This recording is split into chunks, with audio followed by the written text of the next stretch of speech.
तो supreme court के फैसले के बाद वहां पर तामीर का काम हुआ, तामीर हो रही है, और वो तामीर मुकम्मल अगर होगी, थोड़ा बहुत काम तो जाहिर तौर पर बचा हुआ रहा होगा, तो मगर अब उसकी मुखालफत क्यों या फिर उससे दूरी क्यों? बस वो सीधा सा सवाल है मेरा।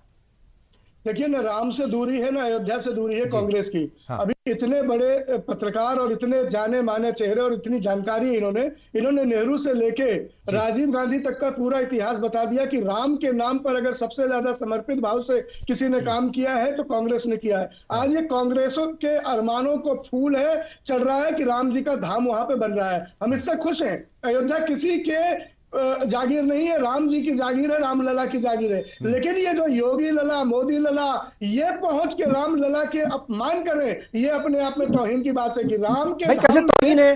भाई कैसे तौहीन है? उत्तर प्रदेश के चीफ मिनिस्टर हैं, उत्तर प्रदेश के चीफ मिनिस्टर हैं, इतना बड़ा जो है वो वहां पर मतलब राम मंदिर बन रहा है, तो वो जो जाएंगे जाहिर तौर पर उनका कोई छिपा एजेंडा भी नहीं था, वो तो खुल्लम खुल्ला थे। बता दे रहा हूं मैं। हाँ, अच्छा, नेहरू साहब के वक्त में देखिए, पंडित नेहरू के वक्त में वहां पर मूर्ति रखी गई, उसके बाद 1986 में जो है वो दरवाजे खोल दिए गए, और वो शाहबानो का जो केस था 85 का, उसको बैलेंस करने के लिए ऐसा किया गया था, सारी दुनिया जानती है।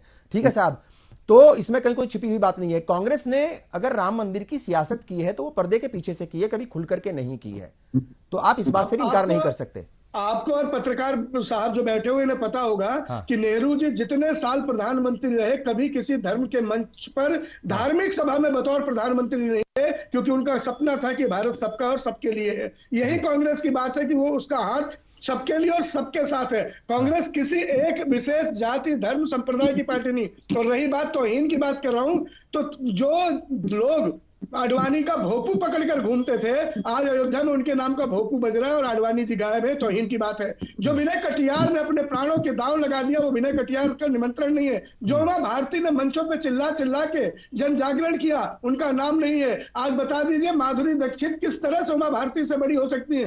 तेंदुलकर किस तरह से, सचिन तेंदुलकर आडवाणी को रिप्लेस कर सकते हैं? कैसे धोनी मुरली मनोहर जोशी का स्थान ले सकते हैं? और ये जो राम जी के दरबार में गुल्लक चोर हैं, जिन्होंने राम जी की कौड़ी की जमीन लेके करोड़ों में बेची, वो लोग आज निमंत्रण बांट रहे, ये तौहीन है। और मैं एक और बात कह दूं कि राम जी के धाम में राम जी का ऑफिस, कार्यालय नहीं है, वहां कैंप ऑफिस है। और इसका मुख्य ऑफिस कहाँ है? ग्रेटर कैलाश में। आप भी वाकिफ होंगे, तमाम पैनल भी वाकिफ होगा, और हिंदू समाज और हिंदुस्तान के सभी लोग भी वाकिफ होंगे। और नृपेंद्र मिश्रा जी कौन है उसके मुखिया?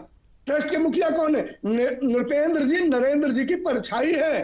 और जेपी नड्डा जी नरेंद्र मोदी जी को कहते हैं कि वो नरेंद्र नरों के देवता नहीं है, वो सुरेंद्र हैं, भगवानों के भी भगवान हैं। अब इसमें राम जी का तौहीन हो रही है, नहीं हो रही, मुझे बता दो। कोई भी व्यक्ति मेरा भगवान कैसे हो सकता है, और कोई भी व्यक्ति भगवान का भगवान कैसे हो सकता है? यही वजह है, बस एक लाइन, यही वजह है कि आदम कद मोदी जी का बनाया गया पोस्टरों में, और छोटे से राम उंगली पकड़ के उनको चल रहे हैं। क्योंकि जेपी नड्डा ने बेशर्मी के साथ कहा है। इस पर बड़े सवाल उठे थे कि नरेंद्र मोदी का कद जो है